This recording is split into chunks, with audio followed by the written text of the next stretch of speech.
Hola a todos y bienvenidos a El Traductor. Qué bueno estar aquí con vosotros hoy, para charlar un poquito sobre un tema que seguro que a muchos de los que tenéis huerto o jardín os interesa, la detección de problemillas en nuestras tomateras. Y en otras verduras también, claro.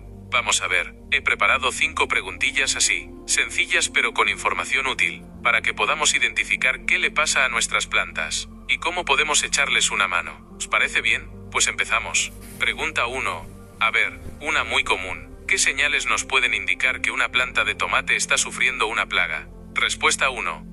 Pues mira, hay varias cosillas a las que tenemos que estar atentos. Por ejemplo, si vemos bichitos, ya sean pequeños puntos negros como pulgones, o larvas, o incluso mosquitas blancas revoloteando, eso es una señal clara. También, si las hojas están mordisqueadas, o tienen como agujeritos, o incluso si vemos como una tela de araña muy fina por debajo, eso también nos dice que alguien se está dando un festín a costa de nuestra planta. A veces, las hojas se ponen pegajosas, por la melaza que segregan algunos insectos. Así que ojo a eso también. Traducción al francés. Bonjour à toutes et à tous, et bienvenue à El Traductor. Quel plaisir d'être ici avec vous aujourd'hui, pour discuter un petit peu d'un sujet qui intéressera sûrement beaucoup de ceux qui ont un potager ou un jardin. La détection des petits problèmes sur nos plants de tomates, et sur d'autres légumes aussi bien sûr. Voyons voir, j'ai préparé 5 petites questions comme ça, simples, mais avec des informations utiles, pour que nous puissions identifier ce qui arrive à nos plantes, et comment nous pouvons leur donner un coup de main. Ça vous dit? Alors on commence.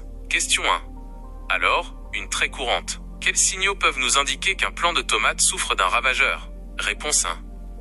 Eh bien voyez-vous, il y a plusieurs petites choses auxquelles nous devons faire attention. Par exemple, si nous voyons des petites bêtes, que ce soit de petits points noirs comme des pucerons, ou des larves, ou même des mouches blanches qui volettent, c'est un signe clair. Aussi, si les feuilles sont grignotées, ou ont comme des petits trous, ou même si nous voyons comme une fine toile d'araignée en dessous, cela nous dit aussi que quelqu'un est en train de se régaler aux dépens de notre plante. Parfois, les feuilles deviennent collantes, à cause du miella que sécrètent certains insectes. Alors attention à ça aussi. Pregunta 2. Bien, y si no vemos bichos, pero las hojas tienen un aspecto raro, como manchas amarillas o marrones, ¿podría ser una enfermedad? Respuesta 2. Totalmente. Muchas enfermedades en las plantas de tomate, y en otras hortalizas, se manifiestan así, con cambios en el color de las hojas. Pueden aparecer manchas amarillentas, que a veces se van extendiendo y se vuelven marrones. Incluso pueden salir manchas negras con un aspecto como de moho. Otras veces, la hoja entera se puede amarillear y marchitar, o incluso se pueden deformar los frutos. Es importante observar bien la forma de las manchas, su color, y en qué parte de la planta aparecen, porque cada enfermedad tiene sus propios síntomas. Traducción al francés. Question 2. Bien, et si nous ne voyons pas de petites bêtes, mais que les feuilles ont un aspect bizarre, comme des taches jaunes ou brunes, pourrait-il s'agir d'une maladie? Réponse 2. Tout à fait. De nombreuses maladies chez les plants de tomates, et chez d'autres légumes, se manifestent ainsi, avec des changements de couleur des feuilles. Il peut apparaître des taches jaunâtres, qui parfois s'étendent et deviennent brunes. Il peut même apparaître des taches noires avec un aspect comme de la moisissure. D'autres fois, la feuille entière peut jaunir et se flétrir, ou même les fruits peuvent se déformer. Il est important d'observer attentivement la forme des taches, leur couleur, et sur quelle partie de la plante elles apparaissent, car chaque maladie a ses propres symptômes. Pregunta 3. Ok, entonces, ¿cómo diferenciamos si el problema son bichos o es una enfermedad? Respuesta 3. Pues a veces es un poco complicado, pero hay algunas pistas. Si vemos bichos moviéndose, o daños evidentes como mordiscos o galerías en las hojas, lo más probable es que sea una plaga. Si predominan las manchas de colores raros, o el marchitamiento general de la planta sin ver bichos, suele ser más indicativo de una enfermedad. También podemos fijarnos si hay moho o pelusilla en las hojas o los tallos. Eso casi siempre es señal de hongo. A veces, una plaga puede debilitar la planta y hacerla más susceptible a enfermedades, así que pueden ir juntas. Un buen examen visual es clave. Traducción al francés. Question 3. D'accord, alors, comment différencions-nous si le problème vient de petites bêtes ou s'il s'agit d'une maladie? Astérisque. Réponse 3. Eh bien, parfois c'est un peu compliqué, mais il y a quelques indices. Si nous voyons des petites bêtes bouger, ou des dégâts évidents comme des morsures ou des galeries dans les feuilles, le plus probable est que ce soit un ravageur. Si ce sont principalement des taches de couleur bizarres, ou le flétrissement général de la plante sans voir de petites bêtes, c'est généralement plus indicatif d'une maladie. Nous pouvons aussi regarder s'il y a de la moisissure ou du duvet sur les feuilles ou les tiges. C'est presque toujours le signe d'un champignon. Parfois, un ravageur peut affaiblir la plante et la rendre plus susceptible aux maladies. Donc les deux peuvent aller ensemble. Un bon examen visuel est essentiel. Pregunta 4.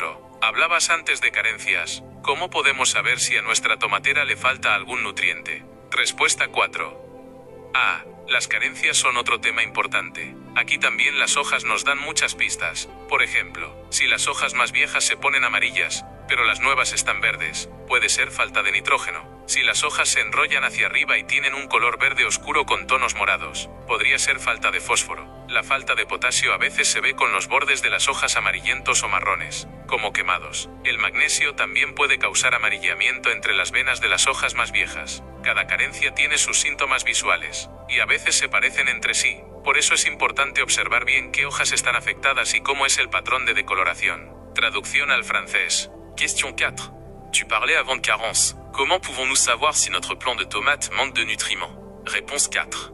A. Les carences sont un autre sujet important. Ici aussi, les feuilles nous donnent beaucoup d'indices. Par exemple, si les feuilles les plus anciennes deviennent jaunes, mais que les nouvelles sont vertes, cela peut être un manque d'azote. Si les feuilles s'enroulent vers le haut et ont une couleur vert foncé avec des tons violets, cela pourrait être un manque de phosphore. Le manque de potassium se voit parfois avec les bords des feuilles jaunâtres ou bruns, comme brûlées. Le magnésium peut aussi provoquer un jaunissement entre les nervures des feuilles les plus anciennes. Chaque carence a ses symptômes visuels, et parfois ils se ressemblent. C'est pourquoi il est important d'observer attentivement quelles feuilles sont affectées et quel est le motif de décoloration. Pregunta 5. Y para terminar esta primera ronda, ¿qué podemos hacer de forma general para prevenir estos problemas en nuestros cultivos? Respuesta 5. Pues mira, la prevención es clave. Lo primero es tener un suelo sano y bien nutrido. Usar compost, abonos orgánicos, ayuda mucho a que las plantas estén fuertes y puedan defenderse mejor. También es importante rotar los cultivos cada año para no agotar el suelo y evitar que se acumulen plagas y enfermedades específicas. Regar de forma adecuada, sin encharcar pero sin que les falte agua, y asegurarse de que las plantas tienen buena ventilación. Ayuda a prevenir hongos. Y por último, observar nuestras plantas regularmente. Así podremos detectar cualquier problema en sus inicios y actuar antes de que sea demasiado tarde. Unas plantas felices son plantas más sanas. Traducción al francés. Question 5. Et pour terminer ce premier tour, que pouvons-nous faire de manière générale pour prévenir ces problèmes dans nos cultures? Réponse 5. Eh bien, voyez-vous, la prévention est essentielle. La première chose est d'avoir un sol sain et bien nourri. Utiliser du compost, des engrais organiques, aide beaucoup à ce que les plantes soient fortes et puissent mieux se défendre. Il est également important de faire une rotation des cultures chaque année pour ne pas épuiser le sol, et éviter que des ravageurs et des maladies spécifiques ne s'accumulent. Arroser de manière adéquate, sans inonder, mais sans qu'elle manque d'eau, et s'assurer que les plantes ont une bonne ventilation, aide à prévenir les champignons. Et enfin, observer nos plantes régulièrement. Ainsi nous pourrons détecter tout problème à ses débuts et agir avant qu'il ne soit trop tard. Des plantes heureuses sont des plantes plus saines.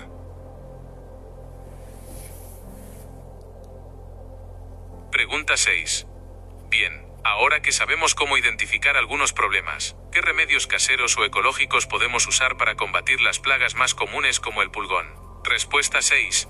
Buena pregunta. Para el pulgón, hay varias opciones naturales. Una muy efectiva es el jabón potásico, diluido en agua y pulverizado sobre las zonas afectadas. También podemos usar aceite de neem, que además de ser insecticida, también tiene propiedades fungicidas. Otra opción es fomentar la presencia de depredadores naturales, como las mariquitas, que se comen a los pulgones. Podemos atraerlas plantando ciertas flores o incluso comprando larvas de mariquita. Y un truco sencillo es rociar las plantas con agua a presión. Esto ayuda a desprender los pulgones, aunque quizás tengamos que repetirlo varias veces. Traducción al francés. Question 6.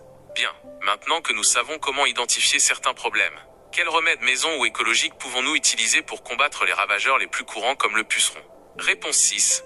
Bonne question. Pour le puceron, il existe plusieurs options naturelles. L'une des plus efficaces est le savon noir, dilué dans de l'eau et pulvérisé sur les zones touchées. Nous pouvons également utiliser de l'huile de Nîmes, qui en plus d'être insecticide, a également des propriétés fongicides. Une autre option est de favoriser la présence de prédateurs naturels, comme les coccinelles, qui mangent les pucerons. Nous pouvons les attirer en plantant certaines fleurs, ou même en achetant des larves de coccinelles. Et une astuce simple est d'arroser les plantes avec de l'eau sous pression. Cela aide à déloger les pucerons, même si nous devrons peut-être le répéter plusieurs fois. Pregunta 7. ¿Y si lo que tenemos es un hongo, como el mildiu, hay alguna solución ecológica para tratarlo? Respuesta 7. Sí, para los hongos como el mildiu, también hay alternativas ecológicas. Una muy conocida es el caldo bordelés, una mezcla de sulfato de cobre y cal apagada. Hay que usarlo con precaución y siguiendo las indicaciones, pero es bastante efectivo. Otra opción preventiva es el bicarbonato de sodio diluido en agua, que puede ayudar a inhibir el crecimiento de algunos hongos. Asegurarse de una buena ventilación entre las plantas y evitar el exceso de humedad en las hojas también es crucial para prevenir y controlar los hongos. Y si una parte de la planta está muy afectada, a veces lo mejor es podar y eliminar esas hojas o tallos para evitar que el hongo se extienda. Traducción al francés. Question 7. Et si ce que nous avons est un champignon, comme le mildiou, existe-t-il une solution écologique pour le traiter? Réponse 7. Oui, pour les champignons comme le mildiou. Il existe également des alternatives écologiques. L'une des plus connues est la bouillie bordelaise, un mélange de sulfate de cuivre et de choses éteintes. Il faut l'utiliser avec précaution et en suivant les indications, mais c'est assez efficace. Une autre option préventive est le bicarbonate de soude dilué dans l'eau, qui peut aider à inhiber la croissance de certains champignons. S'assurer d'une bonne ventilation entre les plantes et éviter l'excès d'humidité sur les feuilles est également crucial pour prévenir et contrôler les champignons. Et si une partie de la plante est très touchée, parfois le mieux est de tailler et d'éliminer ses feuilles ou ses tiges pour éviter que le champignon ne se propage. Pregunta 8. A veces vemos que las hojas se ponen amarillas, pero no hay bichos ni manchas raras. ¿Podría ser simplemente falta de riego o exceso? Respuesta 8. Absolutamente. El riego es fundamental, y tanto la falta como el exceso pueden causar problemas. La falta de agua puede hacer que las hojas se marchiten y se pongan amarillas, empezando por las más bajas, pero el exceso de riego también puede ser perjudicial, porque asfixia las raíces y puede favorecer la aparición de hongos, y también puede causar amarillamiento de las hojas. Para saber cuál es el problema, debemos comprobar la humedad del suelo. Si está muy seco, necesita agua. Si está encharcado, debemos reducir la frecuencia de riego y asegurarnos de que la maceta o el suelo tienen buen drenaje. Traducción al francés. Question 8. Parfois, nous voyons que les feuilles jaunissent, mais il n'y a pas de petites bêtes ni de taches bizarres. Pourrait-il s'agir simplement d'un manque d'arrosage ou d'un excès? Réponse 8. Absolument. L'arrosage est fondamental, et aussi bien le manque que l'excès peuvent causer des problèmes. Le manque d'eau peut faire flétrir et jaunir les feuilles, en commençant par les plus basses. Mais l'excès d'arrosage peut aussi être préjudiciable, car il asphyxie les racines et peut favoriser l'apparition de champignons. Et il peut également provoquer le jaunissement des feuilles. Pour savoir quel est le problème, nous devons vérifier l'humidité du sol. S'il est très sec, il a besoin d'eau. S'il est détrempé, nous devons réduire la fréquence d'arrosage, et nous assurer que le pot ou le sol ont un bon drainage. Pregunta 9. Mencionaste antes la importancia del suelo. ¿Qué características debe tener un buen sustrato para que nuestras tomateras y otras hortalizas crezcan sanas y fuertes? Respuesta 9. Un buen sustrato es crucial. Debe tener buen drenaje, para que el agua no se acumule y pudra las raíces. También debe tener buena retención de humedad, para que las raíces tengan agua disponible cuando la necesiten. Es importante que sea rico en materia orgánica, como humus de lombriz o compost, que aporta nutrientes de forma gradual. Una textura suelta y aireada también es importante para que las raíces puedan crecer fácilmente y respirar. Y un pH adecuado, que para la mayoría de las hortalizas suele estar entre 6 y 7. Es fundamental para que las plantas puedan absorber los nutrientes correctamente. Traducción al francés. Question 9. Tu as mentionné avant l'importance du sol. Quelles caractéristiques doit avoir un bon substrat pour que nos plants de tomates et autres légumes poussent sains et forts? Réponse 9. Un bon substrat est crucial. Il doit avoir un bon drainage, pour que l'eau ne s'accumule pas, et ne fasse pas pourrir les racines. Il doit également avoir une bonne rétention d'humidité, pour que les racines aient de l'eau disponible quand elles en ont besoin. Il est important qu'il soit riche en matière organique, comme de l'humus de lombric ou du compost, qui apporte des nutriments de manière progressive. Une texture lâche et aérée est également importante pour que les racines puissent croître facilement et respirer. Et un pH adéquat, qui pour la plupart des légumes se situe généralement entre 6 et 7, est fondamental pour que les plantes puissent absorber correctement les nutriments. Pregunta 10. Para terminar esta segunda tanda, ¿algún consejo rápido para los principiantes que se inician en el cultivo de tomates y otras hortalizas? Respuesta 10. Claro, mi consejo principal es empezar poco a poco. No intentéis cultivar todo a la vez. Elegid unas pocas variedades que os gusten y que se adapten bien a vuestro clima. Observad vuestras plantas a diario. Cuanto antes detectéis un problema, más fácil será solucionarlo. No tengáis miedo de preguntar a otros jardineros o buscar información. Hay muchísimas fuentes disponibles. Y sobre todo, disfrutad del proceso. Cultivar vuestras propias verduras es una experiencia muy gratificante, aunque a veces haya algún problemilla. Traducción al francés. Question 10. Pour terminer cette deuxième série, un conseil rapide pour les débutants qui se lancent dans la culture de tomates et d'autres légumes? Réponse 10. Bien sûr, mon conseil principal est de commencer petit à petit. N'essayez pas de tout cultiver en même temps. Choisissez quelques variétés que vous aimez et qui s'adaptent bien à votre climat. Observez vos plantes quotidiennement. Plus tôt vous détecterez un problème, plus il sera facile de le résoudre. N'ayez pas peur de poser des questions à d'autres jardiniers ou de chercher des informations. Il existe de nombreuses sources disponibles. Et surtout, profitez du processus. Cultiver vos propres légumes est une expérience très enrichissante, même s'il y a parfois quelques petits problèmes.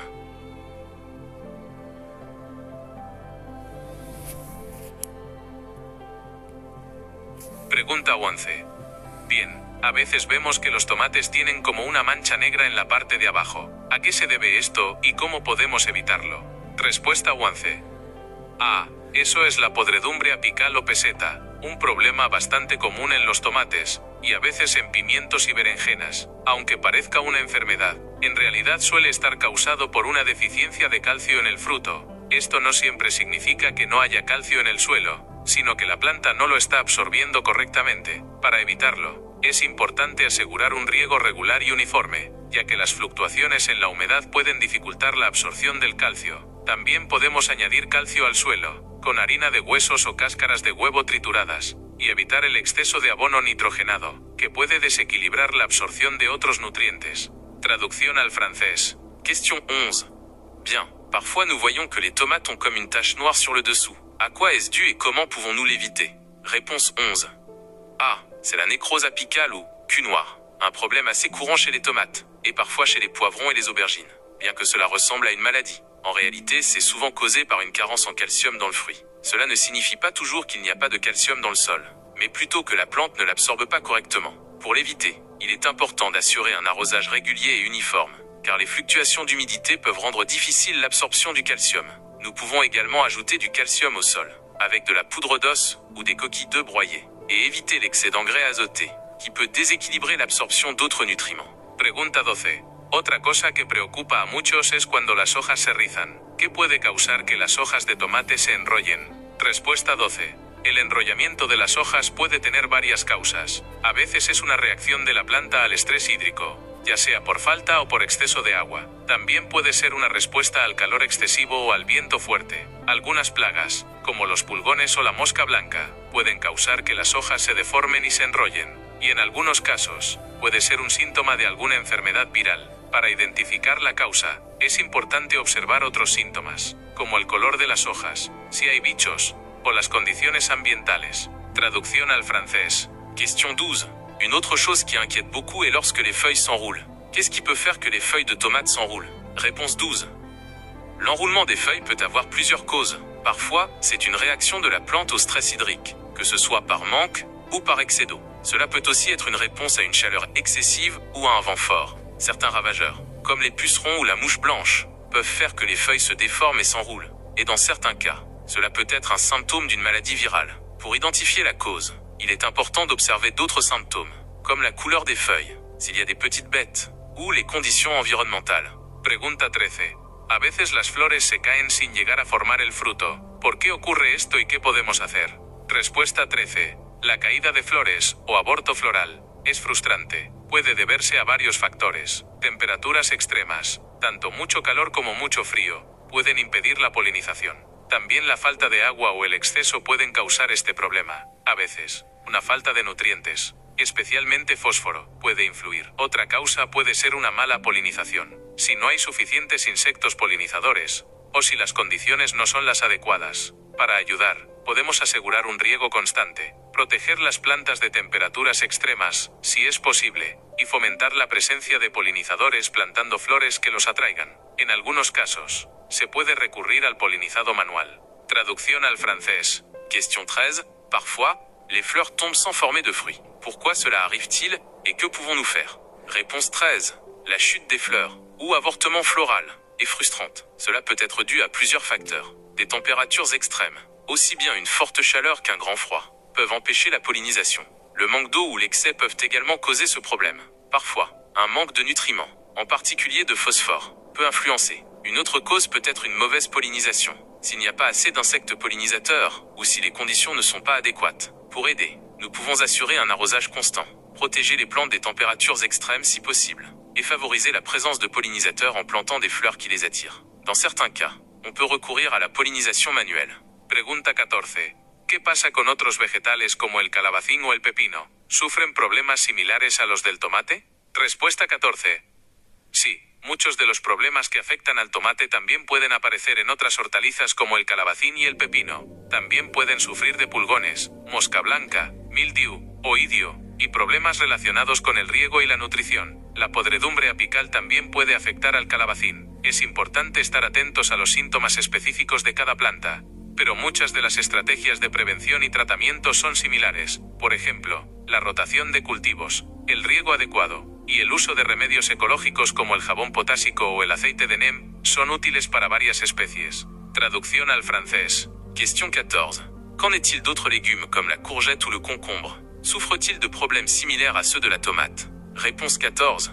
Oui, beaucoup des problèmes qui affectent la tomate peuvent aussi apparaître chez d'autres légumes, comme la courgette et le concombre. Ils peuvent aussi souffrir de pucerons, de mouches blanches, de mildiou, d'oïdium, et de problèmes liés à l'arrosage et à la nutrition. La nécrose apicale peut également affecter la courgette. Il est important d'être attentif aux symptômes spécifiques de chaque plante, mais beaucoup des stratégies de prévention et de traitement sont similaires. Par exemple, la rotation des cultures, l'arrosage adéquat, et l'utilisation de remèdes écologiques, comme le savon noir ou l'huile de nième, sont utiles pour plusieurs espèces. Pregunta 15. Y para la última pregunta de hoy, ¿algún truco o consejo final para mantener nuestro huerto sano y productivo en general? Respuesta 15. Pues un truco importante es la observación constante. Dedicad unos minutos cada día a revisar vuestras plantas. Cuanto antes detectéis cualquier anomalía, más fácil será actuar. También es fundamental mantener la limpieza en el huerto, eliminando hojas secas o enfermas que puedan ser foco de problemas. Fomentar la biodiversidad, atrayendo insectos beneficiosos y polinizadores con diferentes tipos de plantas. Ayuda a crear un ecosistema más equilibrado y resistente. Y por último, no os desaniméis si aparecen problemas. Es parte del proceso de cultivar. Lo importante es aprender y seguir intentándolo. Traducción al francés. Question 15. Et pour la dernière question d'aujourd'hui, une astuce ou un conseil final pour maintenir notre potager sain et productif en général? Réponse 15. Eh bien, une astuce importante est l'observation constante. Consacrez quelques minutes chaque jour à examiner vos plantes. Plus tôt vous détecterez toute anomalie, plus il sera facile d'agir. Il est également fondamental de maintenir la propreté dans le potager, en éliminant les feuilles sèches ou malades qui peuvent être un foyer de problèmes. Favorisez la biodiversité, en attirant les insectes bénéfiques et les pollinisateurs avec différents types de plantes. Aide à créer un écosystème plus équilibré et résistant. Et enfin, ne vous découragez pas si des problèmes apparaissent. Cela fait partie du processus de culture. L'important est d'apprendre et de continuer à essayer.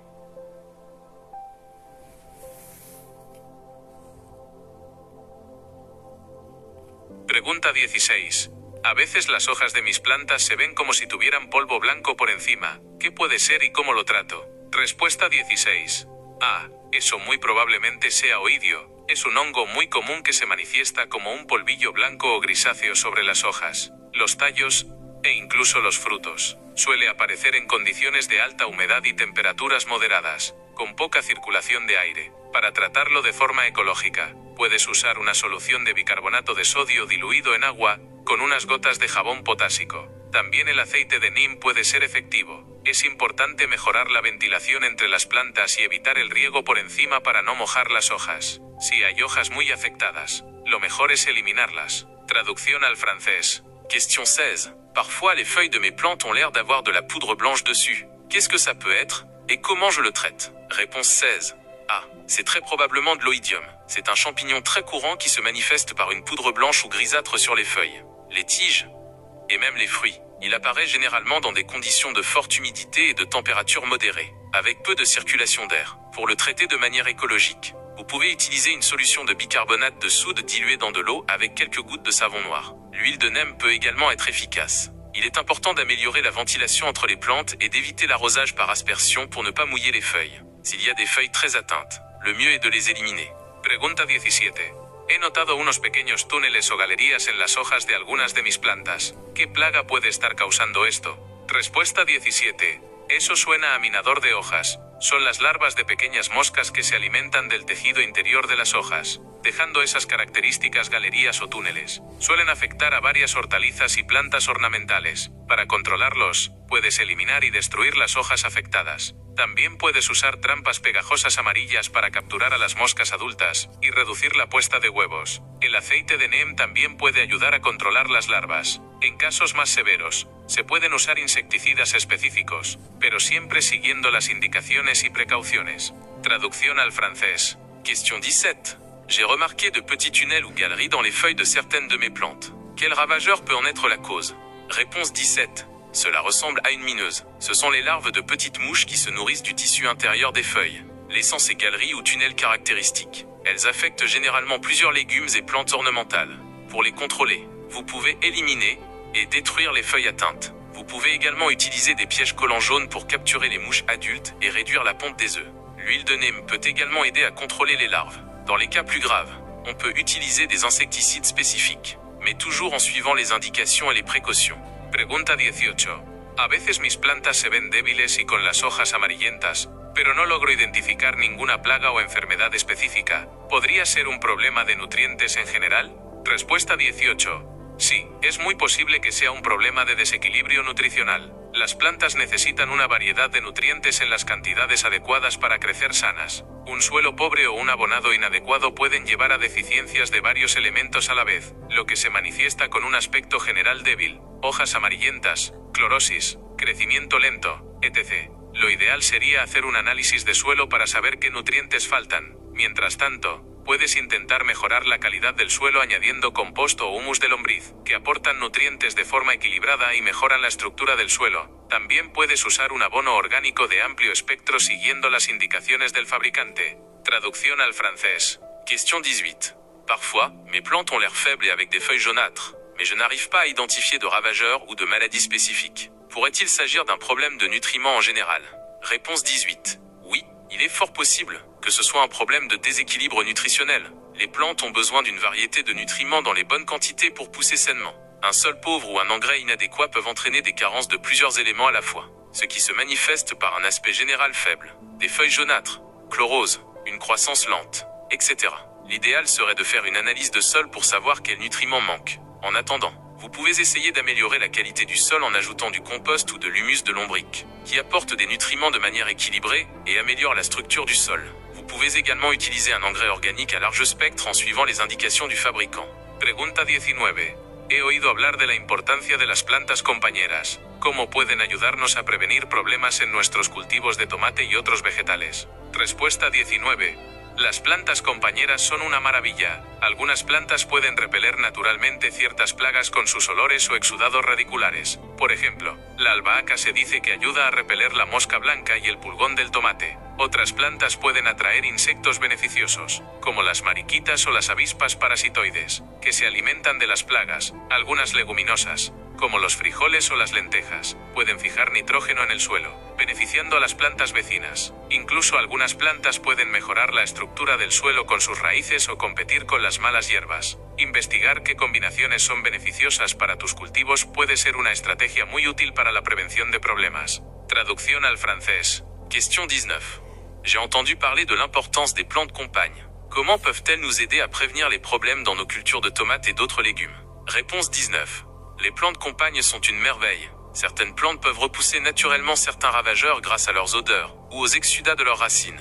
Par exemple, on dit que le basilic aide à repousser la mouche blanche et le puceron de la tomate. D'autres plantes peuvent attirer des insectes bénéfiques, comme les coccinelles ou les guêpes parasitoïdes, qui se nourrissent des ravageurs. Certaines légumineuses, comme les haricots ou les lentilles, peuvent fixer l'azote dans le sol, bénéficiant aux plantes voisines. Même certaines plantes peuvent améliorer la structure du sol avec leurs racines, ou concurrencer les mauvaises herbes. Rechercher quelles combinaisons sont bénéfiques pour vos cultures peut être une stratégie très utile pour la prévention des problèmes. Pregunta 20. Para terminar esta tercera ronda, ¿algún consejo sobre dónde buscar información fiable para identificar y solucionar problemas en nuestros cultivos? Respuesta 20. Claro, hay muchas fuentes de información útil. En primer lugar, observad bien vuestras plantas y tomad fotos de los síntomas. Eso os ayudará a la hora de buscar información. Podéis consultar guías y libros de jardinería ecológica. Suelen tener buenas descripciones e imágenes de plagas y enfermedades comunes. También hay páginas web y blogs especializados en horticultura ecológica con mucha información práctica. No dudéis en preguntar en vuestro centro de jardinería local. A veces tienen personal con experiencia que puede ayudaros. Y por último, compartir vuestras dudas y experiencias en foros o grupos de jardinería online puede ser muy útil, ya que otros jardineros pueden haber tenido problemas similares y compartir sus soluciones. La comunidad jardinera es muy generosa. Traducción al francés. Question 20. Pour terminer ce troisième tour, un conseil sur où chercher des informations fiables pour identifier et résoudre les problèmes dans nos cultures. Réponse 20. Bien sûr, il existe de nombreuses sources d'informations utiles. Tout d'abord, observez attentivement vos plantes et prenez des photos des symptômes. Cela vous aidera au moment de chercher des informations. Vous pouvez consulter des guides et des livres de jardinage écologique. Ils ont souvent de bonnes descriptions, et des images des ravageurs et des maladies courantes. Il existe également des pages web et des blogs spécialisés en horticulture écologique avec beaucoup d'informations pratiques. N'hésitez pas à poser des questions dans votre jardinerie locale. Parfois, ils ont du personnel expérimenté qui peut vous aider. Et enfin, partager vos doutes et vos expériences sur des forums ou des groupes de jardinage en ligne peut être très utile. Car d'autres jardiniers ont peut-être eu des problèmes similaires, et peuvent partager leurs solutions. La communauté des jardiniers est très généreuse.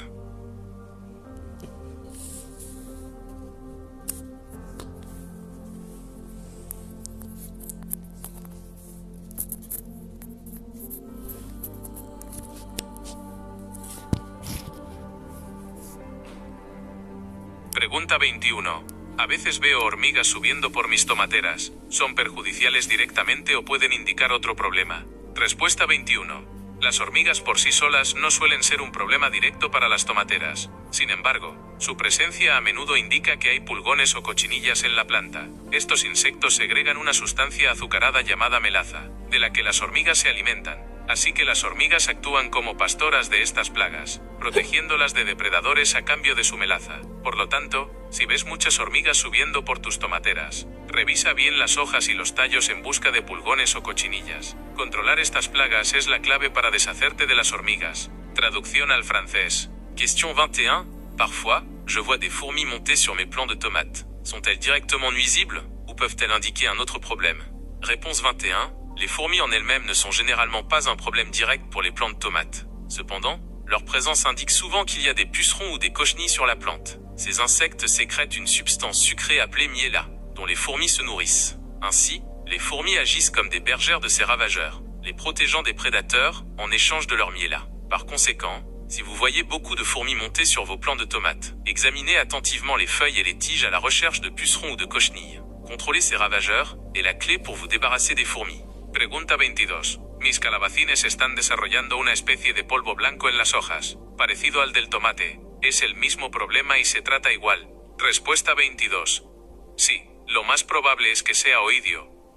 Al igual que en el tomate, es un hongo que afecta a muchas cucurbitáceas como el calabacín, el pepino, la calabaza, etc. Los síntomas son muy similares.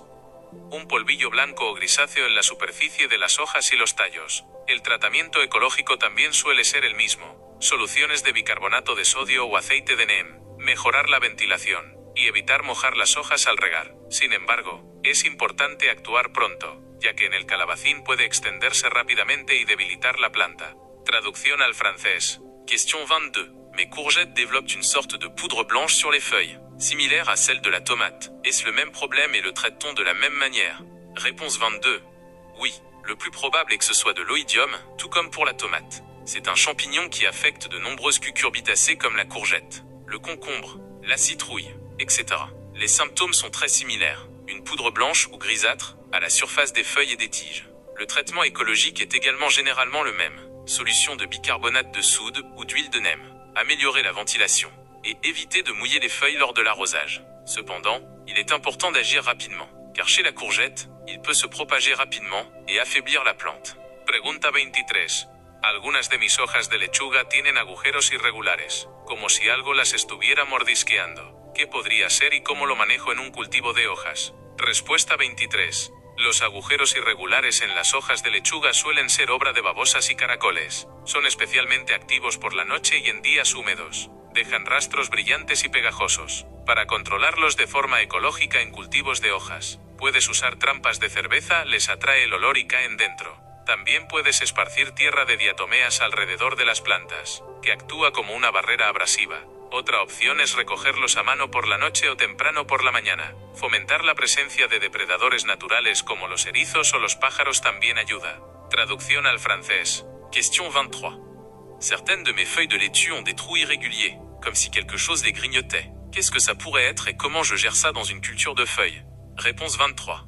Les trous irréguliers dans les feuilles de laitue sont souvent l'œuvre des limaces et des escargots. Ils sont particulièrement actifs la nuit et les jours humides. Ils laissent des traces brillantes et collantes. Pour les contrôler de manière écologique dans les cultures de feuilles, vous pouvez utiliser des pièges à bière. L'odeur les attire et ils tombent dedans. Vous pouvez également répandre de la terre de diatomée autour des plantes, qui agit comme une barrière abrasive. Une autre option est de les ramasser à la main la nuit ou tôt le matin. Favoriser la présence de prédateurs naturels comme les hérissons ou les oiseaux aide également. Pregunta 24. Mis zanahorias tienen las hojas amarillentas y como quemadas en los bordes. ¿Qué carencia podría ser y cómo la corrijo? Respuesta 24. El amarillamiento y los bordes quemados en las hojas de zanahoria pueden ser un síntoma de deficiencia de potasio. El potasio es importante para la salud general de la planta, la resistencia a enfermedades y el desarrollo de las raíces. Para corregir esta carencia de forma ecológica, puedes añadir al suelo ceniza de madera, con moderación ya que también eleva el pH o harina de algas. También puedes utilizar abonos orgánicos ricos en potasio. Asegúrate de un riego adecuado, ya que la falta de agua puede agravar la deficiencia de nutrientes. Traducción al francés. Question 24. Mes carottes ont les feuilles jaunâtres et comme brûlées sur les bords. Quelle carence cela pourrait-il être et comment la corrige-t-on? Réponse 24. Le jaunissement et les bords brûlés des feuilles de carottes peuvent être un symptôme de carence en potassium. Le potassium est important pour la santé générale de la plante, la résistance aux maladies et le développement des racines. Pour corriger cette carence de manière écologique, vous pouvez ajouter au sol de la cendre de bois, avec modération car elle augmente également le pH, ou de la farine d'algues. Vous pouvez également utiliser des engrais organiques riches en potassium. Assurez-vous d'un arrosage adéquat, car le manque d'eau peut aggraver la carence en nutriments. Pregunta 25. Para la última pregunta de esta cuarta ronda, ¿algún consejo sobre cómo hacer un buen compost casero para prevenir problemas en nuestros cultivos? Respuesta 25. Hacer un buen compost es fundamental para prevenir problemas. Asegúrate de tener una buena mezcla de materiales verdes, ricos en nitrógeno, como restos de cocina y hierba cortada, y materiales marrones, ricos en carbono, como hojas secas, cartón sin tinta y ramas pequeñas. Pica los materiales para acelerar la descomposición. Mantén el compost húmedo como una esponja escurrida y aire a la pila regularmente removiéndola. Evita añadir restos de carne, lácteos o plantas enfermas o con plagas para no propagar problemas. Un compost maduro y de buena calidad aportará nutrientes equilibrados al suelo y mejorará su estructura, ayudando a que tus plantas crezcan más sanas y resistentes. Traducción al francés. Question 25. Pour la dernière question de ce 4e tour, un conseil sur la façon de faire un bon compost maison pour prévenir les problèmes dans nos cultures? Réponse 25. Faire un bon compost est fondamental.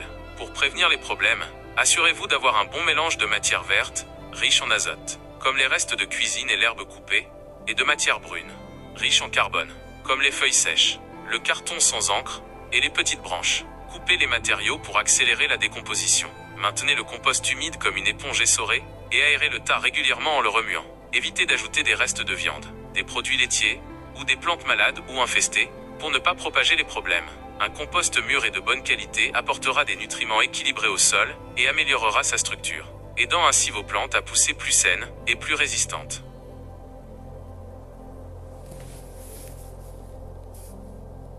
Pregunta 26. A veces mis plantas de tomate tienen las hojas con manchas amarillas entre las nervaduras.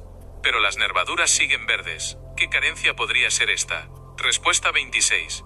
Esa descripción apunta a una posible deficiencia de magnesio. El magnesio es un nutriente esencial para la fotosíntesis, y su falta se manifiesta con esa característica clorosis intervenal, es decir, el amarillamiento entre las venas de las hojas. Mientras que las venas permanecen verdes, suele afectar primero a las hojas más viejas. Para corregirlo de forma ecológica, puedes utilizar sales de Epsom, sulfato de magnesio, diluidas en agua y aplicadas tanto al suelo como foliarmente. También puedes añadir al suelo roca dolomítica, que libera magnesio y calcio lentamente. Traducción al francés. Question 26. Parfois, mes plants de tomates ont des feuilles avec des taches jaunes entre les nervures, mais les nervures restent vertes. Quelle carence cela pourrait-il être? Réponse 26. Cette description indique une possible carence en magnésium.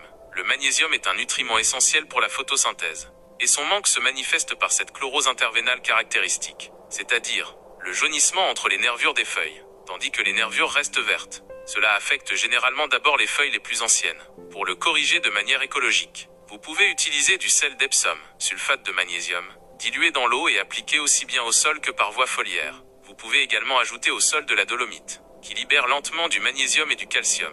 Pregunta 27. He visto unas pequeñas moscas negras revoloteando alrededor de la base de mis plantas. especialmente en el sustrato húmedo. ¿Qué son y cómo las controlo? Respuesta 27. Esas pequeñas moscas negras son probablemente moscas del sustrato o estiáridas. Las larvas viven en el sustrato húmedo, y se alimentan de materia orgánica en descomposición y de las raíces finas de las plantas, lo que puede debilitarlas. Los adultos son molestos pero menos dañinos directamente. Para controlarlas, es importante dejar secar ligeramente la capa superior del sustrato entre riegos, ya que las larvas prosperan en la humedad constante. Puedes usar trampas pegajosas amarillas para capturar a los adultos. También puedes regar con una solución de Bacillus thuringiensis israelensis, BTI, que es un insecticida biológico efectivo contra las larvas. Traducción al francés. Question 27.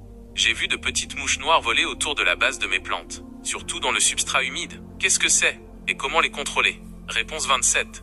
Ces petites mouches noires sont probablement des mouches du terreau ou cyarides. Les larves vivent dans le substrat humide et se nourrissent de matière organique en décomposition et des fines racines des plantes, ce qui peut les affaiblir. Les adultes sont gênants mais moins nuisibles directement. Pour les contrôler, il est important de laisser sécher légèrement la couche supérieure du substrat entre les arrosages, car les larves prospèrent dans une humidité constante. Vous pouvez utiliser des pièges collants jaunes pour capturer les adultes. Vous pouvez également arroser avec une solution de Bacillus thuringiensis israelensis, BTI, qui est un insecticide biologique efficace contre les larves. Pregunta 28.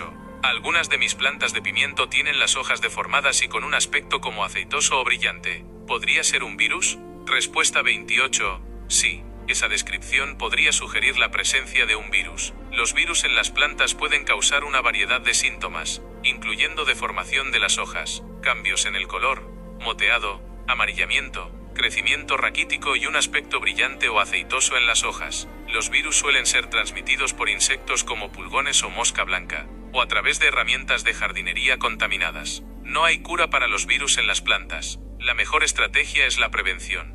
Controlar las plagas vectoras. Usar semillas certificadas libres de virus. Desinfectar las herramientas de poda. Y eliminar las plantas infectadas para evitar la propagación. Traducción al francés. Question 28. Certains de mes plants de poivron ont des feuilles déformées et avec un aspect huileux ou brillant. Pourrait-il s'agir d'un virus? Réponse 28.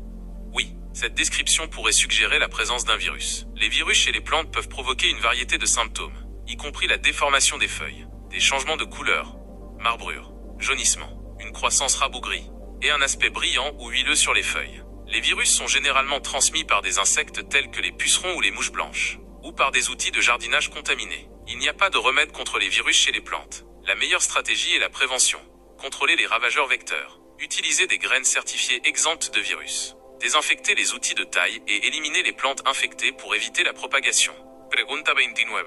He notado que algunas de mis plantas tienen como unas bolitas marrones pegadas al en vez de las hojas. ¿Qué son y cómo las elimino? Respuesta 29. Esas bolitas marrones pegadas al en vez de las hojas probablemente sean escamas o cochinillas. Son insectos chupadores que se protegen con una especie de caparazón o escudo. Pueden debilitar la planta al extraer su savia. Para eliminarlas, puedes intentar rasparlas manualmente con un paño o un cepillo suave, especialmente si la infestación es leve. También puedes rociar las plantas con aceite de neem, asegurándote de cubrir bien el en vez de las hojas donde suelen estar. En casos más persistentes, puedes usar jabón potásico, que ayuda a ablandar su caparazón. Traducción al francés. Question 29. J'ai remarqué que certaines de mes plantes ont comme de petites boules brunes collées au revers des feuilles. Qu'est-ce que c'est et comment les éliminer?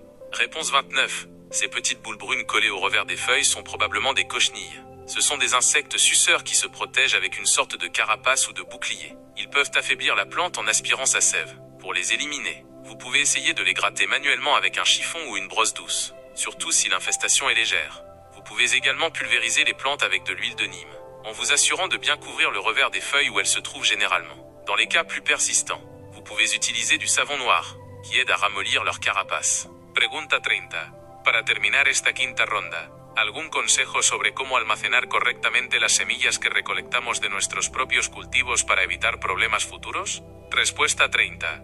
Guardar bien las semillas es clave. Asegúrate de que las semillas estén completamente maduras y secas antes de recolectarlas. Límpialas cuidadosamente para eliminar restos de pulpa o suciedad. Guárdalas en recipientes herméticos, como frascos de vidrio o sobres de papel bien cerrados. Es importante etiquetar cada recipiente con el nombre de la planta y la fecha de recolección. Almacena las semillas en un lugar fresco, seco y oscuro, con una temperatura constante. Evita los lugares con cambios bruscos de temperatura o alta humedad. Algunas personas añaden un poco de gel de sílice o arroz seco al recipiente para absorber la humedad. Un buen almacenamiento aumentará la viabilidad de las semillas y ayudará a prevenir problemas de germinación en el futuro. Traducción al francés. Question 30. Pour terminer ce 5e tour, un conseil sur la façon de conserver correctement les graines que nous récoltons de nos propres cultures pour éviter les problèmes futurs. Réponse 30. Bien conserver les graines est essentiel. Assurez-vous que les graines sont complètement mûres et sèches avant de les récolter. Nettoyez-les soigneusement pour éliminer les restes de pulpe ou de saleté. Conservez-les dans des récipients hermétiques, comme des bocaux en verre ou des enveloppes en papier bien fermées. Il est important d'étiqueter chaque récipient avec le nom de la plante et la date de récolte. Stockez les graines dans un endroit frais, sec et sombre, avec une température constante. Évitez les endroits avec des changements brusques de température ou une forte humidité. Certaines personnes ajoutent un peu de gel de silice ou de riz sec au récipient pour absorber l'humidité. Un bon stockage augmentera la viabilité des graines et aidera à prévenir les problèmes de germination à l'avenir.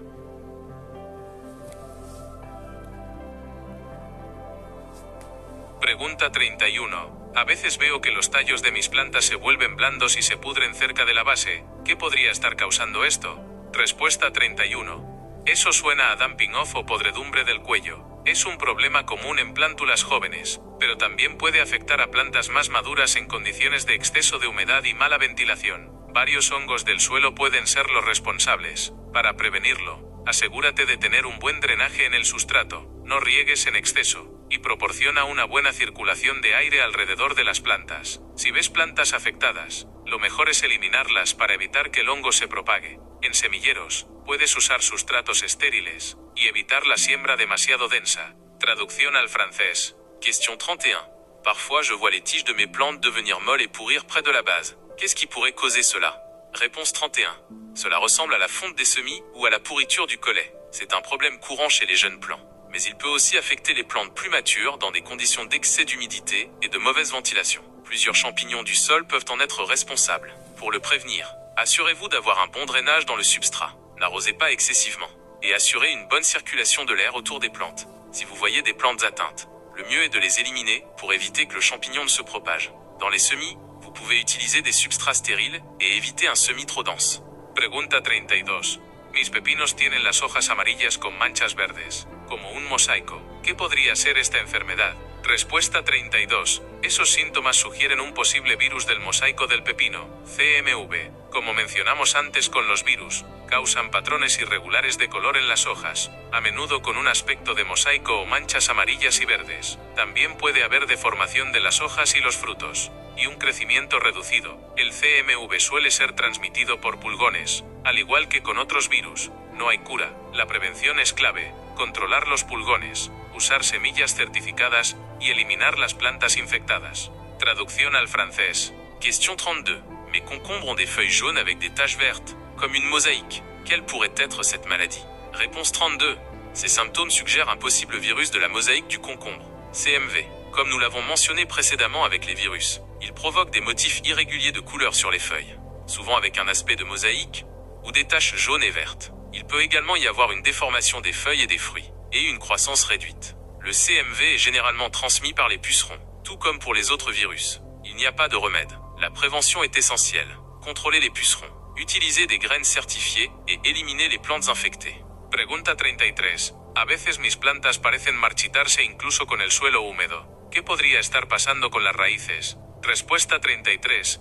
El marchitamiento con el suelo húmedo puede indicar problemas en las raíces. Podría ser exceso de riego, que asfixia las raíces y provoca su pudrición. También podría ser una enfermedad fúngica del suelo que ataca las raíces, impidiendo la absorción de agua. Otra posibilidad son nemátodos, pequeños gusanos que se alimentan de las raíces. Para diagnosticarlo, a veces es necesario sacar cuidadosamente la planta y examinar las raíces. Si están marrones y blandas, probablemente sea pudrición por exceso de agua u hongos. Si ves pequeños bultos o deformaciones, podrían ser nemátodos. La solución dependerá del problema específico, pero suele implicar mejorar el drenaje, evitar el riego excesivo, o usar tratamientos específicos para hongos o nemátodos. Traducción al francés. Question 33.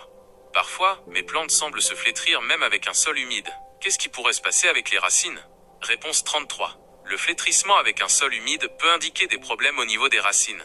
Il pourrait s'agir d'un excès d'arrosage, qui asphyxie les racines et provoque leur pourriture. Il pourrait également s'agir d'une maladie fongique du sol qui attaque les racines, empêchant l'absorption d'eau. Une autre possibilité est la présence de nématodes, de petits vers qui se nourrissent des racines.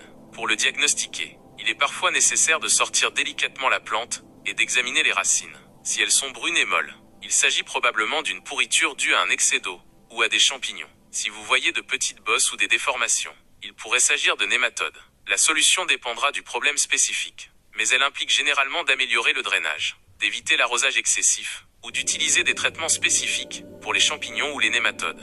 Pregunta 34. He oído hablar de la importancia del pH del suelo. ¿Cómo afecta al cultivo de tomate y otros vegetales y cómo podemos medirlo y ajustarlo de forma ecológica? Respuesta 34. El pH del suelo es crucial porque influye en la disponibilidad de los nutrientes para las plantas. La mayoría de las hortalizas, incluyendo el tomate, prefieren un pH ligeramente ácido, entre 6 y 7. Si el pH es demasiado alto, alcalino, o demasiado bajo ácido, algunos nutrientes pueden volverse inaccesibles para las raíces. Para medir el pH de forma casera, puedes usar kits de prueba de pH del suelo que se venden en centros de jardinería. También hay medidores de pH electrónicos, para ajustarlo de forma ecológica. Si el suelo es demasiado ácido, puedes añadir cal dolomítica o ceniza de madera, con moderación. Si es demasiado alcalino, puedes incorporar azufre elemental o materia orgánica como compost o turba. Es importante hacer los ajustes gradualmente y volver a medir el pH para ver el efecto. Traducción al francés.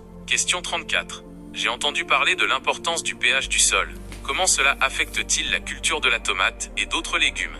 Et comment pouvons-nous le mesurer et l'ajuster de manière écologique? Réponse 34. Le pH du sol est crucial car il influence la disponibilité des nutriments pour les plantes. La plupart des légumes, y compris la tomate, préfèrent un pH légèrement acide, entre 6 et 7. Si le pH est trop élevé, alcalin, ou trop bas, acide, certains nutriments peuvent devenir inaccessibles aux racines. Pour mesurer le pH de manière artisanale, vous pouvez utiliser des kits de test de pH du sol vendus dans les jardineries. Il existe également des mesures de pH électroniques pour l'ajuster de manière écologique. Si le sol est trop acide, vous pouvez ajouter de la chaux dolomitique ou de la cendre de bois, avec modération. S'il est trop alcalin, vous pouvez incorporer du soufre élémentaire ou de la matière organique, comme du compost ou de la tourbe. Il est important de faire les ajustements progressivement et de mesurer à nouveau le pH pour voir l'effet. Pregunta 35. Para la última pregunta de esta sexta ronda, ¿algún consejo sobre cómo atraer insectos beneficiosos a nuestro huerto para que nos ayuden con el control de plagas de forma natural? Respuesta 35. Atraer insectos beneficiosos es una estrategia fantástica. Puedes hacerlo plantando una diversidad de flores que les proporcionen néctar y polen, como caléndulas, lavanda, hinojo o milenrama. Deja crecer algunas plantas silvestres, ya que también pueden ser refugio para estos insectos. Proporciona fuentes de agua poco profundas, como platos con guijarros húmedos. Evita el uso de pesticidas químicos de amplio espectro, ya que pueden dañar tanto a las plagas como a los insectos beneficiosos. Construye pequeños refugios, como montones de ramas o piedras, donde puedan hibernar o esconderse. Un huerto diverso y con recursos atraerá a una variedad de insectos beneficiosos que te ayudarán a mantener las plagas bajo control de forma natural. Traducción al francés. Question 35. Pour la dernière question de ce 6e tour, un conseil sur la façon d'attirer les insectes bénéfiques dans notre potager pour qu'ils nous aident à lutter contre les ravageurs de manière naturelle? Réponse 35. Attirer les insectes bénéfiques est une stratégie fantastique. Vous pouvez le faire en plantant une diversité de fleurs qui leur fournissent du nectar et du pollen, comme des soucis, de la lavande, du fenouil ou de la millefeuille. Laissez pousser quelques plantes sauvages, car elles peuvent aussi servir de refuge à ces insectes. Fournissez des sources d'eau peu profondes, comme des assiettes avec des cailloux humides. Évitez l'utilisation de pesticides chimiques à large spectre, car ils peuvent nuire aussi bien aux ravageurs qu'aux insectes bénéfiques. Construisez de petits refuges, comme des tas de branches ou de pierres, où ils peuvent hiberner ou se cacher. Un potager diversifié et avec des ressources attirera une variété d'insectes bénéfiques, qui vous aideront à maintenir les ravageurs sous contrôle de manière naturelle.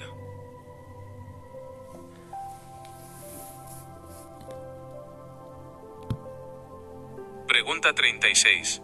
A veces veo como una tela de araña muy fina en mis plantas, pero no veo arañas grandes. ¿Qué plaga podría ser? Respuesta 36. Esa tela de araña fina y delicada suele ser la señal de la araña roja o arañuela. Son ácaros muy pequeños, casi invisibles a simple vista. que se alimentan de la savia de las hojas. Además de la telaraña, suelen causar pequeñas manchas amarillentas o puntos en las hojas. Les favorecen los ambientes secos y cálidos. Para controlarlas de forma ecológica, puedes aumentar la humedad rociando las plantas con agua regularmente. El aceite de neem y el jabón potásico también son efectivos. Fomentar la presencia de depredadores naturales como los ácaros depredadores o las mariquitas también ayuda. Traducción al francés. Question 36.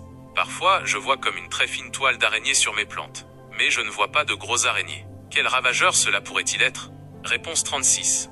Cette toile d'araignée fine et délicate est généralement le signe de l'araignée rouge. Ce sont des acariens très petits, presque invisibles à l'œil nu, qui se nourrissent de la sève des feuilles. Outre la toile, ils provoquent souvent de petites taches jaunâtres ou des points sur les feuilles. Les environnements secs et chauds leur sont favorables. Pour les contrôler de manière écologique, vous pouvez augmenter l'humidité en pulvérisant régulièrement de l'eau sur les plantes. L'huile de neem et le savon noir sont également efficaces.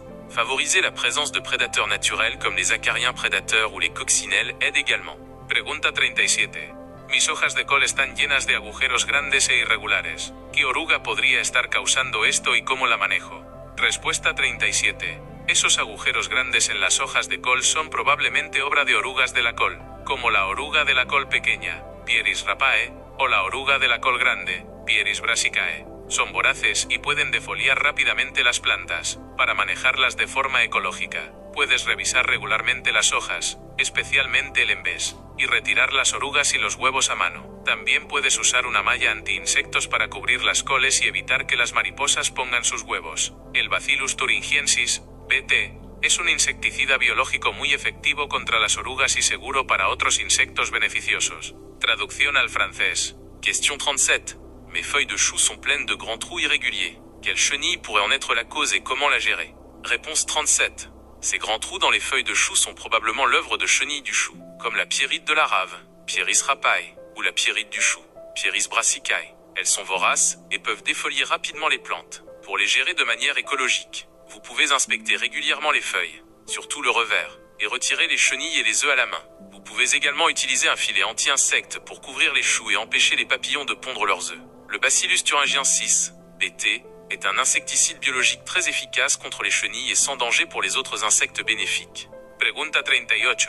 A veces mis plantas de remolacha tienen las hojas con manchas plateadas y retorcidas. ¿Qué podría estar afectándolas? Respuesta 38. Esas manchas plateadas y retorcidas en las hojas de remolacha podrían ser causadas por la mosca de la remolacha, Pegomnia yosyami. Las larvas de esta mosca minan las hojas, creando esas galerías plateadas características. Para controlarla, puedes eliminar y destruir las hojas afectadas para reducir la población de larvas. También puedes usar una malla anti-insectos para evitar que las moscas adultas pongan sus huevos en las hojas. Fomentar la presencia de enemigos naturales como avispas parasitoides también puede ayudar. Traducción al francés. Question 38.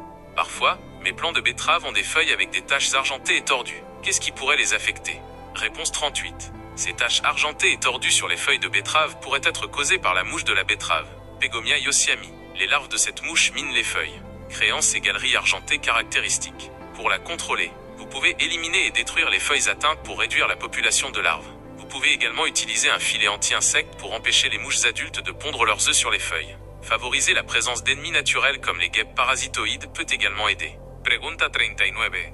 Mis calabazas tienen unas manchas amarillas en las hojas que luego se vuelven marrones y secas. ¿Podría ser algún tipo de hongo? Respuesta 39. Sí. Esas manchas amarillas que evolucionan a marrones y secas en las hojas de calabaza podrían ser síntomas de varias enfermedades fúngicas, como el mildiu polvoriento, si el aspecto es más bien un polvillo blanco, o el mildiu velloso, si hay un moho grisáceo en el embés. También podría ser alguna mancha foliar causada por otros hongos. Para prevenir y controlar estas enfermedades, es importante asegurar una buena ventilación entre las plantas, evitar el riego por encima, y aplicar tratamientos ecológicos como bicarbonato de sodio o aceite de neem si es necesario. Eliminar las hojas muy afectadas también ayuda a prevenir la propagación. Traducción al francés. Question 39. Mes courges ont des taches jaunes sur les feuilles qui deviennent ensuite brunes et sèches. Pourrait-il s'agir d'un type de champignon? Réponse 39. Oui. Ces taches jaunes qui évoluent vers le brun et le sec sur les feuilles de courge pourraient être des symptômes de diverses maladies fongiques, comme l'oïdium, si l'aspect est plutôt une poudre blanche, ou le mildiou, s'il y a une moisissure grisâtre au revers. Il pourrait également s'agir d'une tache foliaire causée par d'autres champignons. Pour prévenir et contrôler ces maladies, il est important d'assurer une bonne ventilation entre les plantes, d'éviter l'arrosage par aspersion, et d'appliquer des traitements écologiques comme le bicarbonate de soude ou l'huile de neem si nécessaire. Éliminer les feuilles très atteintes aide également à prévenir la propagation. Pregunta 40. Para la última pregunta de esta séptima ronda, ¿algún consejo sobre cómo llevar un registro de los problemas que afectan a nuestros cultivos para aprender de ellos en el futuro? Respuesta 40.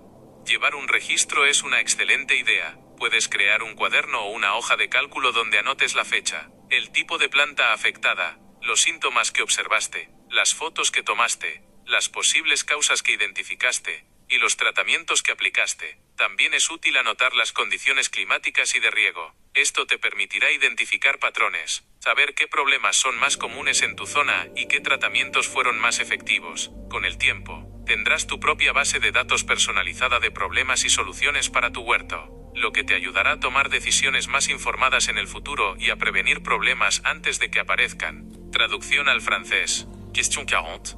Pour la dernière question de ce 7e tour, un conseil sur la façon de tenir un registre des problèmes qui affectent nos cultures pour en tirer des leçons à l'avenir? Réponse 40.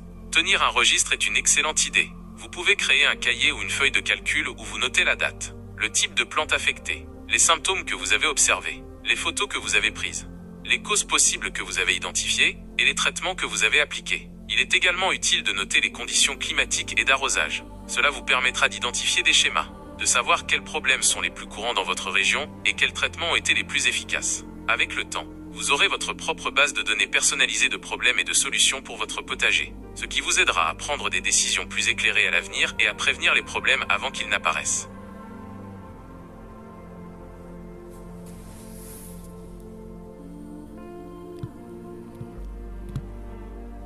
Pregunta 41. A veces mis cebollas tienen las puntas de las hojas amarillentas y luego se van secando hacia abajo. ¿Qué podría estar causando esto? Respuesta 41.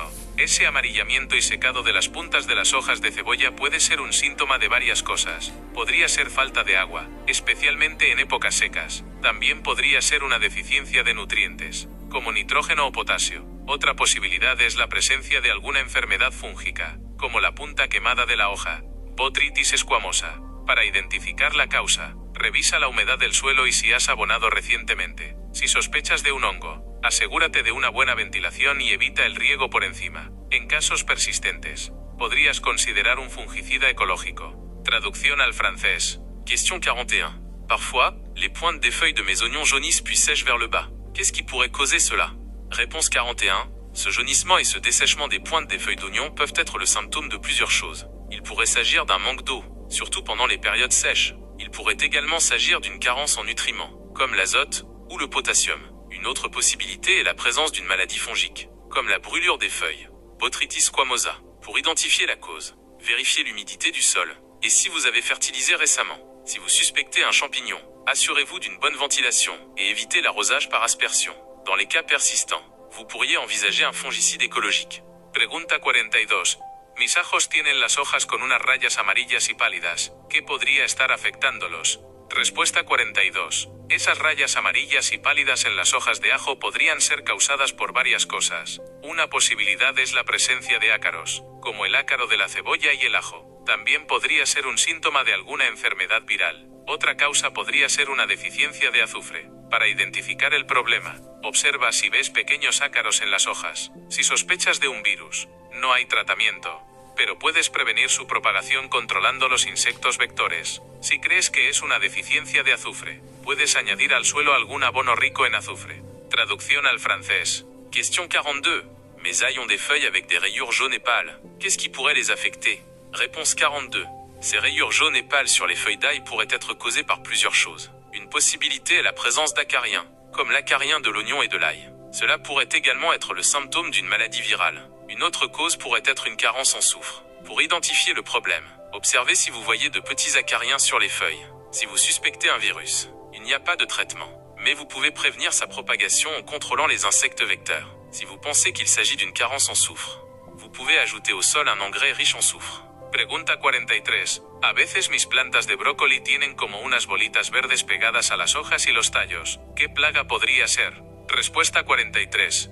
Esas bolitas verdes pegadas a las hojas y los tallos del brócoli son muy probablemente pulgones. Hay varias especies de pulgones que pueden afectar a las coles y otras crucíferas. Se alimentan de la savia de la planta y pueden debilitarla, además de transmitir virus. Para controlarlos de forma ecológica, puedes rociar las plantas con agua a presión para desprenderlos. El jabón potásico y el aceite de neem también son efectivos. Fomentar la presencia de depredadores naturales como las mariquitas y las avispas parasitoides es una buena estrategia a largo plazo. Traducción al francés. Question 43. Parfois, mes plants de brocoli ont comme de petites boules vertes collées aux feuilles et aux tiges. Quel ravageur cela pourrait-il être? Réponse 43. Ces petites boules vertes collées aux feuilles et aux tiges du brocoli sont très probablement des pucerons. Il existe plusieurs espèces de pucerons qui peuvent affecter les choux et autres crucifères. Ils se nourrissent de la sève de la plante et peuvent l'affaiblir, en plus de transmettre des virus. Pour les contrôler de manière écologique, vous pouvez pulvériser les plantes avec de l'eau sous pression pour les déloger. Le savon noir et l'huile de neem sont également efficaces. Favoriser la présence de prédateurs naturels comme les coccinelles et les guêpes parasitoïdes est une bonne stratégie à long terme. Pregunta 44. Mis zanahorias tienen las hojas como si estuvieran llenas de túneles blancos y sinuosos. ¿Qué plaga podría estar causando esto? Respuesta 44. Esos túneles blancos y sinuosos en las hojas de zanahoria son característicos del minador de la zanahoria, Scilla rosae. Las larvas de esta mosca se alimentan del tejido entre las dos capas de la hoja, creando esas galerías. Para controlarlo, puedes usar una malla anti-insectos para evitar que las moscas adultas pongan sus huevos. También puedes eliminar y destruir las hojas afectadas. Algunas plantas compañeras como la cebolla o el ajo pueden ayudar a repeler la mosca. En casos severos, se pueden usar insecticidas específicos autorizados para agricultura ecológica. Traducción al francés. Question 44. Mes carottes ont des feuilles comme si elles étaient remplies de tunnels blancs et sinueux. Quel ravageur pourrait en être la cause?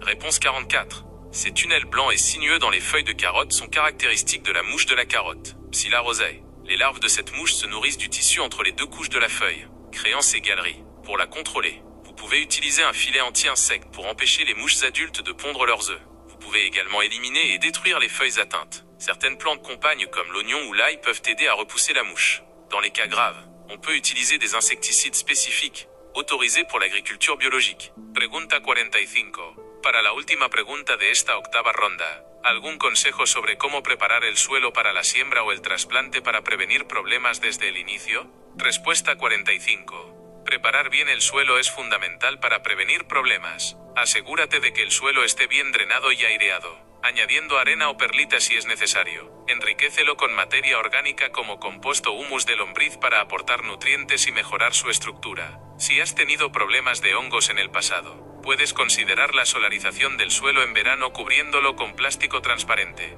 Asegúrate de que el pH del suelo sea el adecuado para las hortalizas que vas a cultivar. Evita trabajar el suelo cuando esté demasiado húmedo. Un suelo sano y bien preparado dará a tus plantas un buen comienzo y las hará más resistentes a plagas y enfermedades. Traducción al francés. Question 45. Pour la dernière question de ce 8e tour, un conseil sur la façon de préparer le sol pour le semis ou le repiquage afin de prévenir les problèmes dès le début? Réponse 45. Bien préparer le sol est fondamental pour prévenir les problèmes. Assurez-vous que le sol est bien drainé et aéré, en ajoutant du sable, ou de la perlite si nécessaire. Enrichissez-le avec de la matière organique comme du compost ou de l'humus de lombric pour apporter des nutriments et améliorer sa structure. Si vous avez eu des problèmes de champignons par le passé, vous pouvez envisager la solarisation du sol en été en le recouvrant de plastique transparent. Assurez-vous que le pH du sol est adapté aux légumes que vous allez cultiver. Évitez de travailler le sol lorsqu'il est trop humide. Un sol sain et bien préparé donnera à vos plantes un bon départ et les rendra plus résistantes aux ravageurs et aux maladies.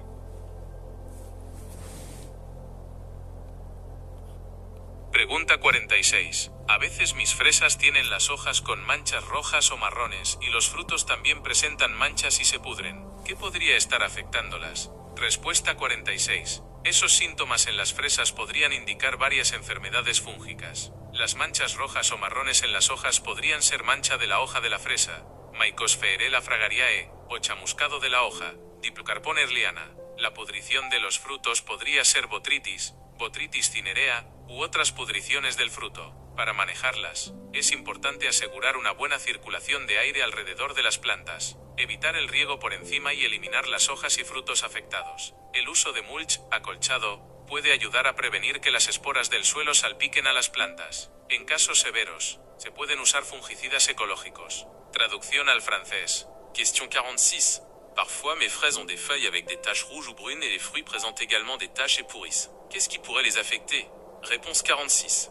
Ces symptômes chez les fraises pourraient indiquer plusieurs maladies fongiques. Les taches rouges ou brunes sur les feuilles pourraient être la tache foliaire du fraisier, Mycosphaerella fragaria, ou le brûlure des feuilles, Diplocarpon earliana.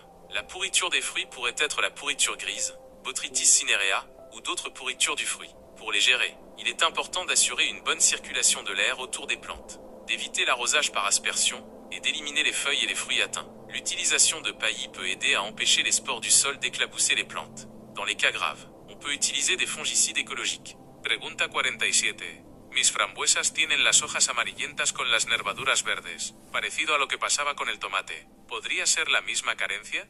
Respuesta 47. Sí. Ese patrón de amarillamiento de las hojas con las nervaduras verdes en las frambuesas también sugiere una posible deficiencia de magnesio. Al igual que en el tomate, el magnesio es esencial para la clorofila, y su falta afecta la capacidad de la planta para realizar la fotosíntesis. La solución ecológica es similar: aplicar sales de Epsom, sulfato de magnesio al suelo o foliarmente. También puedes enriquecer el suelo con materia orgánica que contenga magnesio. Traducción al francés. Question 47. Mes framboises ont des feuilles jaunâtres avec les nervures vertes, similaires à ce qui arrivait aux tomates. Pourrait-il s'agir de la même carence? Réponse 47. Oui, ce motif de jaunissement des feuilles avec les nervures vertes chez les framboises suggère également une possible carence en magnésium. Tout comme pour la tomate, le magnésium est essentiel à la chlorophylle et son manque affecte la capacité de la plante à réaliser la photosynthèse. La solution écologique est similaire: appliquer du sel d'Epsom, sulfate de magnésium, au sol ou par voie foliaire. Vous pouvez également enrichir le sol avec de la matière organique contenant du magnésium. Pregunta 48. A veces mis arándanos tienen las hojas con los bordes rojos o amarillos y las hojas más viejas se caen prematuramente. ¿Qué podría estar causando esto? Respuesta 48. Esos síntomas en los arándanos podrían indicar una deficiencia de nitrógeno. El nitrógeno es crucial para el crecimiento vegetativo y la falta se manifiesta con un amarillamiento general, a menudo comenzando por las hojas más viejas, que pueden desarrollar bordes rojizos o amarillentos y caerse antes de tiempo. Para corregirlo de forma ecológica, puedes añadir al suelo abonos orgánicos ricos en nitrógeno como harina de alfalfa o compost bien descompuesto. También puedes considerar la siembra de abonos verdes en rotación. Traducción al francés. Question 48. Parfois, mes myrtilliers ont des feuilles avec des bords rouges ou jaunes et les feuilles les plus anciennes tombent prématurément. Qu'est-ce qui pourrait causer cela? Réponse 48. Ces symptômes chez les myrtilliers pourraient indiquer une carence en azote. L'azote est crucial pour la croissance végétative et son manque se manifeste par un jaunissement général, commençant souvent par les feuilles les plus anciennes, qui peuvent développer des bords rougeâtres ou jaunâtres et tomber prématurément. Pour le corriger de manière écologique, vous pouvez ajouter au sol des engrais organiques riches en azote, comme de la farine de luzerne, ou du compost bien décomposé. Vous pouvez également envisager le semis d'engrais verts en rotation. Pregunta 49. He notado unos pequeños insectos saltarines de color oscuro en mis coles. ¿Qué plaga podría ser y cómo la controlo? Respuesta 49. Esos pequeños insectos saltarines de color oscuro en tus coles probablemente sean pulguillas de la col, Phyllotreta spp. Son pequeños escarabajos que hacen pequeños agujeros redondos en las hojas, dando un aspecto como de perdigonada. Son más activos en climas cálidos y secos. Para controlarlos de forma ecológica, puedes usar una malla anti-insectos para proteger las plantas. El acolchado puede ayudar a mantener la humedad del suelo y dificultar su proliferación. También puedes probar a espolvorear tierra de diatomeas alrededor de las plantas. El aceite de neem también puede tener cierta efectividad. Traducción al francés. Question 49. J'ai remarqué de petits insectes sauteurs de couleur foncée sur mes choux. Quel ravageur cela pourrait-il être et comment le contrôler? Réponse 49. Ces petits insectes sauteurs de couleur foncée sur vos choux sont probablement des altices du chou, Phyllotreta spp. Ce sont de petits coléoptères qui font de petits trous ronds dans les feuilles, donnant un aspect de criblage. Ils sont plus actifs par temps chaud et sec. Pour les contrôler de manière écologique, vous pouvez utiliser un filet anti-insectes pour protéger les plantes. Le paillage peut aider à maintenir l'humidité du sol et à entraver leur prolifération. Vous pouvez également essayer de saupoudrer de la terre de diatomée autour des plantes. L'huile de neem peut également avoir une certaine efficacité. Pregunta 50. Para la última pregunta de esta novena ronda, ¿algún consejo sobre cómo realizar una buena rotación de cultivos para prevenir problemas en el huerto a largo plazo? Respuesta 50. La rotación de cultivos es una práctica clave para la salud a largo plazo del huerto. La idea es no cultivar la misma familia de plantas en la misma parcela durante varios años seguidos. Esto ayuda a prevenir la acumulación de plagas y enfermedades específicas del suelo, así como el agotamiento de ciertos nutrientes. Una rotación básica podría ser alternar plantas de hoja, lechugas, espinacas, coles, plantas de fruto, tomates, pimientos, calabacines, plantas de raíz, zanahorias, remolachas, ajos, y leguminosas, frijoles, guisantes, que fijan nitrógeno en el suelo. Planifica tu rotación anual y lleva un registro de qué cultivaste dónde cada año. Esto ayudará a mantener tu suelo sano y a reducir la necesidad de intervenciones contra plagas y enfermedades. Traducción al francés. Question 50. Pour la dernière question de ce 9e tour, un conseil sur la façon de réaliser une bonne rotation des cultures pour prévenir les problèmes dans le potager à long terme?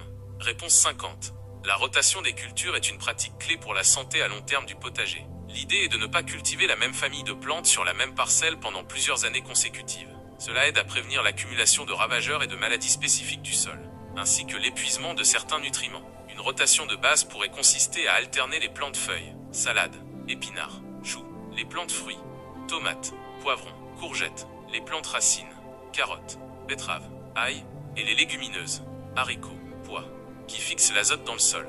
Planifiez votre rotation annuelle et tenez un registre de ce que vous avez cultivé ou chaque année. Cela aidera à maintenir votre sol sain et à réduire le besoin d'intervention contre les ravageurs et les maladies.